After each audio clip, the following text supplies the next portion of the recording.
As a school college student, how can I keep myself away from worldly friends in class? 1 Corinthians 15:33. Bad company corrupts. In Brother Sack's message, he says friendship is like a tug of war. I am willing to leave this friendship, friendly bond, but that friend is never willing to leave me alone. This friend doesn't accept things Christ wants me to do. She thinks I am taking burdens. Can you give me some practical advice on how to fix our mind on things above? Colossians 3:2. When we have a very busy study schedule. ഒരു school college വിദ്യാർത്ഥി എന്ന നിലയിൽ ക്ലാസ്സിലെ ലൗകിക സുഹൃത്തുക്കളിൽ നിന്ന് എനിക്ക് എങ്ങനെ അകന്നു നിൽക്കാനാകും? 1 കൊരിന്ത്യർ 15:33. തെറ്റായ കൂട്ടുകെട്ട് നമ്മെ മോശമാക്കും. ബ്രദർ സാക്കിന്റെ സന്ദേശത്തിൽ സൗഹൃദം ഒരു വടംവലി പോലെയാണെന്ന് അദ്ദേഹം പറയുന്നു. ഈ സൗഹൃദ ബന്ധം ഉപേക്ഷിക്കാൻ ഞാൻ തയ്യാറാണ്, എന്നാൽ ആ സുഹൃത്ത് ഒരിക്കലും എന്നെ തനിച്ചാക്കാൻ തയ്യാറല്ല. ക്രിസ്തു Okay, I'll answer the. Sorry, please. ക്രിസ്തു ഞാൻ ചെയ്യാൻ ആഗ്രഹിക്കുന്ന കാര്യങ്ങൾ ഈ സുഹൃത്ത് അംഗീകരിക്കുന്നില്ല. ഞാൻ ഭാരം എടുക്കുകയാണെന്ന് അവൾ കരുതുന്നു. Okay, I'll answer the first part first. ഞാൻ ആദ്യത്തെ ഭാഗം ആദ്യം പറയാം. First of all, the Christian life is not meant to be a burden. ഒന്നാമത്തെ കാര്യം, ക്രിസ്തീയ ജീവിതം ഒരു ഭാരമായിരിക്കേണ്ടതല്ല. The Christian life is exciting. ക്രിസ്തീയ ജീവിതം വളരെ ആവേശകരമാണ്. It becomes a burden if it becomes a set of rules and regulations and laws that we have to follow.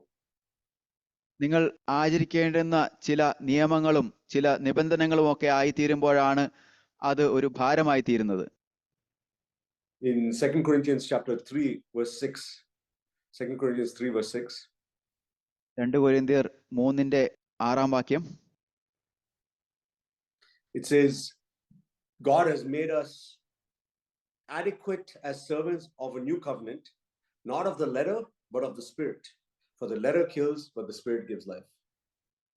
അവൻ ഞങ്ങളെ പുതു നിയമത്തിന്റെ ശുശ്രൂഷകന്മാരാകുവാൻ പ്രാപ്തരാക്കി. അക്ഷരത്തിന്റെ ശുശ്രൂഷകന്മാരല്ല, ആത്മാവിന്റെ ശുശ്രൂഷകരത്രേ. അക്ഷരം കൊല്ലുന്നു, ആത്മാവോ ജീവിപ്പിക്കുന്നു.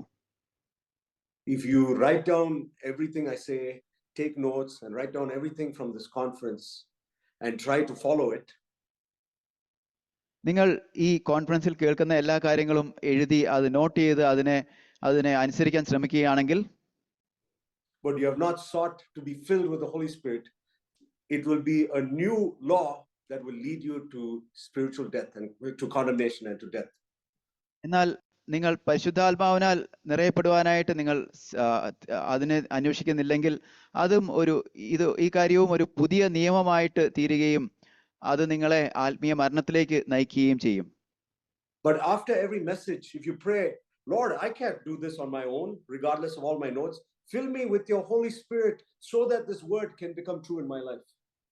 എന്നാൽ ഓരോ സമയത്തും നിങ്ങൾ ഇങ്ങനെ പ്രാർത്ഥിക്കുകയാണെങ്കിൽ, കർത്താവേ, ഈ നോട്ടിലൊക്കെ എഴുതിയ പ്രകാരം ജീവിക്കുവാൻ എനിക്ക് കഴിയുകയില്ല, അങ്ങയുടെ ആത്മാവിനാൽ എന്നെ നിറയ്ക്കണമേ എന്ന് പറയണം. If you go to Matthew 11 verse 28 to 30, we read this verse yesterday. Mathai 11:28 മുതൽ 30 വരെയുള്ള വാക്യങ്ങൾ നാം ഇന്നലെ ഈ വാക്യങ്ങൾ വായിച്ചതാണ്. I'll read from 29. It says, "Take my yoke upon you and learn from me. I am gentle and humble in heart, and you will find rest for your souls. For my yoke is easy and my burden is light." 29 മുതൽ ഞാൻ വായിക്കുന്നു. ഞാൻ സൗമ്യതയും താഴ്മയും ഉള്ളവനാകയാൽ എന്റെ നുകം ഏറ്റുകൊണ്ട് എന്നോട് പഠിക്കുവിൻ, എന്നാൽ നിങ്ങളുടെ ആത്മാക്കൾക്ക് ആശ്വാസം കണ്ടെത്തും. എന്റെ നുകം മൃദുവും എന്റെ ചുമട് ലഘുവുമാകുന്നു. If you come to Jesus asking him to fill you with his Holy Spirit, he will give you rest, and you will find that the Christian life is easy and that there is no burden. നിങ്ങൾ കർത്താവിന്റെ അടുക്കൽ വന്ന് പരിശുദ്ധാത്മാവിനാൽ നിറയപ്പെടുവാനായിട്ട് നിങ്ങൾ പ്രാർത്ഥിക്കുകയാണെങ്കിൽ അവിടുന്ന് നിങ്ങൾക്ക് സ്വസ്ഥത നൽകുകയും നിങ്ങൾക്ക് ഈ കാര്യങ്ങൾ ചെയ്യുവാനായിട്ട് എളുപ്പമാകുകയും ചെയ്യും. There's another place in 1 John where it says, "The commands of the Lord are not burdensome." 1 യോഹന്നാനിൽ മറ്റൊരു വാക്യമുണ്ട്, ദൈവത്തിന്റെ കൽപ്പനകൾ ഭാരമുള്ളവയല്ല. The commands of the Lord are very burdensome if you don't have the power of the Holy Spirit to help you. കർത്താവിന്റെ കൽപ്പനകൾ വളരെ ഭാരമുള്ളവ ആയിത്തീരും നിങ്ങൾക്ക് അത് ചെയ്യുവാൻ പരിശുദ്ധാത്മാവിന്റെ സഹായം നിങ്ങൾക്കില്ലെങ്കിൽ. So the most important thing, brothers and sisters, is to ask the Lord to fill you with the Holy Spirit, so that when you come to Jesus and you take his yoke, you will find that burden is light and that his yoke is easy. നിങ്ങൾ ഏറ്റവും പ്രധാനപ്പെട്ട കാര്യം പരിശുദ്ധാത്മാവിനാൽ നിറയപ്പെടുവാനായിട്ട് നിങ്ങൾ പ്രാർത്ഥിക്കുകയാണ്. കാരണം കർത്താവിലേക്ക് നിങ്ങൾക്ക് വരുമ്പോൾ കർത്താവിന്റെ നുകം മൃദുവും കർത്താവിന്റെ ചുമട് ലഘുവും എന്ന് നിങ്ങൾ കണ്ടെത്തും. Then when your worldly friend sees you, they will see the joy, the fullness of joy, because you are in the Lord's presence. അതിനുശേഷം നിങ്ങളുടെ ലൗകികമായിട്ടുള്ള സുഹൃത്തുക്കൾ നിങ്ങളെ കാണുമ്പോൾ അവർ നിങ്ങളിൽ കർത്താവിലുള്ള സന്തോഷത്തിന്റെ പരിപൂർണത നിങ്ങളിൽ അത് കാണും. അപ്പോൾ നിങ്ങൾക്ക് ഈ ഭാരം ലഘുവായിരിക്കും. They will see that you are peaceful and loving and gentle and patient. നിങ്ങൾ സമാധാനമുള്ളവരും സ്നേഹമുള്ളവരും ക്ഷമയുള്ളവരുമാണെന്ന് അവർ കാണുമ്പോൾ. But if they see you as a sad and a serious person and that this Christian life is a burden, then that's not the life of Christ they are seeing in you. എന്നാൽ നിങ്ങളെ ദുഃഖമുള്ളവരായിട്ടും ഭാരമുള്ളവരായിട്ടും ക്രിസ്തീയ ജീവിതം ഒരു ഭാരമേറിയതാണെന്ന് കാണുകയാണെങ്കിൽ അത് യഥാർത്ഥത്തിലുള്ള ക്രിസ്തുവിന്റെ ജീവനല്ല അവർ നിങ്ങളിൽ കാണുന്നത്. Now, after seeing the life of Christ that is in you, if they still reject it, എന്നാൽ നിങ്ങളിലുള്ള ക്രിസ്തുവിന്റെ ജീവനെ കണ്ടതിന് ശേഷവും അതിനെ അവർ തള്ളിക്കളയുകയാണെങ്കിൽ, then it's like that verse we read in 2 Corinthians 2 verse 15, which says you are an aroma of death to them. അങ്ങനെയെങ്കിൽ 2 കൊരിന്ത്യർ 15 നമ്മൾ വായിച്ചതുപോലെ അത് നിങ്ങളുടെ ആ സൗരഭ്യം അവരെ സംബന്ധിച്ചും മരണത്തിലേക്കുള്ള ഒരു വാസനയാണ്. But pray to the Lord that you can bring a fragrance of life to them. എന്നാൽ കർത്താവിനോട് പ്രാർത്ഥിക്കുക അവർക്ക് നിങ്ങൾ ജീവങ്കിലേക്കുള്ള ഒരു സൗരഭ്യവാസനയായി തീരേണ്ടതിന്. God has called us to be the salt of the earth. ദൈവം നമ്മെ വിളിച്ചിരിക്കുന്നത് ഈ ഭൂമിയുടെ ഉപ്പായിരിക്കാൻ വേണ്ടിയാണ്. God has not called us to be salt that is just sitting in the salt shaker. ഉപ്പ് പാത്രത്തിൽ മാത്രം ഇരിക്കുന്ന ഒരു ഉപ്പായിട്ട് അല്ല നമ്മളെ ദൈവം വിളിച്ചിരിക്കുന്നത്. He wants us to bring flavor to the world. കർത്താവ് നമ്മളെ വിളിച്ചിരിക്കുന്നത് ഈ ലോകത്തിന് രുചി ഉണ്ടാക്കുവാൻ വേണ്ടിയാണ്. So it is important that we're not just always in the church with brothers and sisters from the church. Sorry. So it is important that we are not just, it is God's will that we are not all the time just with people in the church. നമ്മൾ എപ്പോഴും സഭയിലുള്ള ആളുകളോട് ഇരിക്കുക മാത്രമല്ല ചെയ്യേണ്ടത് എന്നുള്ളത് കർത്താവിന്റെ ഹിതമാണ്. That's why he has given us jobs and school and colleagues and friends that we can be the salt too. അതുകൊണ്ടാണ് കർത്താവ് നമുക്ക് സ്കൂളുകളും ജോലികളും കൂട്ടുകാരും സഹപ്രവർത്തകരും ഒക്കെ തന്നിരിക്കുന്നത് അവർക്ക് നമുക്ക് ഉപ്പായിരിക്കുവാൻ കഴിയേണ്ടതിന്. Even Jesus spent his time with tax collectors and sinners. യേശു തന്നെയും പാപികളോടും ചുങ്കക്കാരോടും ഒത്ത് സമയം ചെലവഴിച്ചിരുന്നു. But you have to be careful, because if you find that your salt is losing its flavor, then you are not ready to be the salt of the earth. എന്നാൽ നാം ശ്രദ്ധയുള്ളവരായിരിക്കണം. ഈ ഉപ്പ് അതിന്റെ രുചി നഷ്ടപ്പെട്ടു പോവുകയാണെങ്കിൽ അത് മറ്റുള്ളവർക്ക് രുചി വരുത്തുവാനായിട്ട് പാകമായിരിക്കുകയില്ല.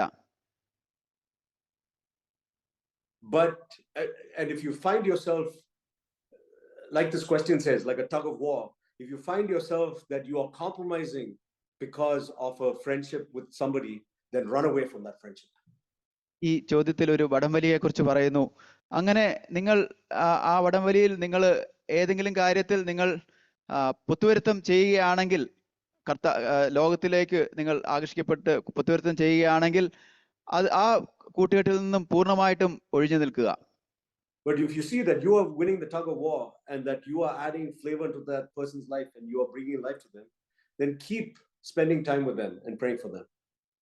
എന്നാൽ ആ വടംവലിയിൽ നിങ്ങളുടെ ഭാഗത്തേക്കാണ് അവർ വരുന്നതെന്ന് നിങ്ങൾ ആ രുചി വരുത്തി അങ്ങനെ അവരെ ആകർഷിക്കുന്നുണ്ടെങ്കിൽ കൂടുതൽ അങ്ങനെ ആ സുഹൃത്ത് ബന്ധത്തിൽ നിങ്ങൾക്ക് തുടരുകയും ചെയ്യാം. Okay, now I'll go to the second part of the question, which says, how do I fix my mind on things above with a very busy schedule? ഇനി ഞാൻ ആ ചോദ്യത്തിന്റെ രണ്ടാം ഭാഗത്തിലേക്ക് പോകാം. ഞങ്ങൾക്ക് വളരെ തിരക്കുള്ള പഠന ഷെഡ്യൂൾ ഉള്ളപ്പോൾ മുകളിലുള്ള കാര്യങ്ങളിൽ നമ്മുടെ മനസ്സ് എങ്ങനെ ഉറപ്പിക്കാം? Like I said yesterday, start your day by thanking God for waking you up and listen to what He has to speak to you. ഇന്നലെ ഞാൻ പറഞ്ഞതുപോലെ നിങ്ങളുടെ ദിവസം തുടങ്ങുന്നത് നിങ്ങളെ ഉണർത്തിയതിന് കർത്താവിന് നന്ദി പറഞ്ഞുകൊണ്ട് കർത്താവ് നിങ്ങളോട് പറയാൻ ആഗ്രഹിക്കുന്നത് കേട്ടുകൊണ്ടായിരിക്കണം. And say to the Lord, I can't do anything today. In my busy schedule, I cannot do any of these things today without your help. കർത്താവിനോട് പറയുക, എൻ്റെ ഈ തിരക്കുള്ള ഷെഡ്യൂളിൽ എനിക്ക് ഒന്നും അങ്ങയുടെ സഹായം കൂടാതെ ഒന്നും ചെയ്തു തീർക്കാൻ കഴിയുകയില്ല എന്ന്. Give up full control to Him. മുഴുവൻ നിയന്ത്രണവും കർത്താവിന് നൽകുക. And if you have that attitude every single day, the Lord will be with you throughout the day and will keep your mind fixed on Him in the background, even while you're doing all of your activities. നിങ്ങൾക്ക് ആ ഒരു മനോഭാവം ഉണ്ടെങ്കിൽ കർത്താവ് നിങ്ങളോടുകൂടെ ആ ദിവസം മുഴുവൻ ഉണ്ടായിരിക്കും, നിങ്ങളെ സഹായിക്കുകയും നിങ്ങളുടെ നോട്ടം നിങ്ങൾ പുറമെ മറ്റു കാര്യങ്ങളൊക്കെ ചെയ്തുകൊണ്ടിരിക്കുമ്പോഴും കർത്താവിൽ നിങ്ങളുടെ നോട്ടം ഉറപ്പിച്ചുകൊണ്ട് ചെയ്യുവാനായിട്ട് നിങ്ങളെ സഹായിക്കും. Have you ever been on a long phone call with a friend where you have the phone on and you're talking, but you're also doing some work at the same time? നിങ്ങൾക്ക് എപ്പോഴെങ്കിലും വളരെ നീണ്ട ഒരു phone സംഭാഷണം ഉണ്ടായിട്ടുണ്ടോ? നിങ്ങൾ phone ചെവി വെച്ചുകൊണ്ട് സംസാരിച്ചുകൊണ്ടിരിക്കും, അതേസമയം തന്നെ നിങ്ങൾ മറ്റു പല കാര്യങ്ങളും ചെയ്തുകൊണ്ടിരിക്കും. And if it's a very good friend, you don't have to be talking all the time. You guys, you can still just have the phone line open while you're working, and then every once in a while you can talk or listen. എന്നാൽ അത് വളരെ നല്ല ഒരു സുഹൃത്താണ് എങ്കിൽ എപ്പോഴും നിങ്ങൾക്ക് സംസാരിച്ചുകൊണ്ടിരിക്കേണ്ട കാര്യമില്ല. ആ ഫോൺ കോള് അത് ഓൺ ആയിട്ട് ഇരുന്നുകൊണ്ട് നിങ്ങൾക്ക് മറ്റു പല കാര്യങ്ങളും ചെയ്യാം, ഇടയ്ക്ക് സംസാരിക്കുകയും ശ്രദ്ധിക്കുകയും ചെയ്യാം. That's how our relationship with God is meant to be. അങ്ങനെയാണ് കർത്താവുമായിട്ടുള്ള നമ്മുടെ ബന്ധം ആയിരിക്കേണ്ടത്. Keep the phone line open. Don't hang up. ആ ഫോൺ ലൈൻ അത് എപ്പോഴും ഓപ്പൺ ആയിട്ട് ആയിരിക്കണം, അത് കട്ട് ചെയ്യരുത്. And if you have the phone call open and you're doing your work and you're doing your studies and you're eating, God will speak to you at any time, and you can speak to God at any time. ആ phone line തുറന്നു വെച്ചുകൊണ്ട് നിങ്ങളുടെ കാര്യങ്ങൾ, നിങ്ങൾ പഠിക്കുകയോ നിങ്ങളുടെ ജോലിയോ അങ്ങനെയുള്ള കാര്യങ്ങൾ ചെയ്യുമ്പോൾ നിങ്ങൾക്ക് എപ്പോൾ വേണമെങ്കിലും കർത്താവിനോട് സംസാരിക്കാം, കർത്താവും എപ്പോൾ വേണമെങ്കിലും നിങ്ങളോട് സംസാരിക്കും. That's an attitude of your heart, to keep the lines open with God all the time. അത് നിങ്ങളുടെ ഹൃദയത്തിന്റെ ഒരു മനോഭാവമാണ്, കർത്താവുമായിട്ടുള്ള ബന്ധം എപ്പോഴും തുറന്നു വെച്ച് ഇരിക്കുക. That's how you fix your mind on the things above while still doing things here on this earth. അങ്ങനെയാണ് നിങ്ങൾ ഉയരത്തിലുള്ളതിലേക്ക് നിങ്ങളുടെ മനസ്സിനെ ഉറപ്പിക്കുന്നത്, നിങ്ങൾ ഈ ഭൂമിയിലുള്ള കാര്യങ്ങൾ ചെയ്തുകൊണ്ടിരിക്കുമ്പോഴും.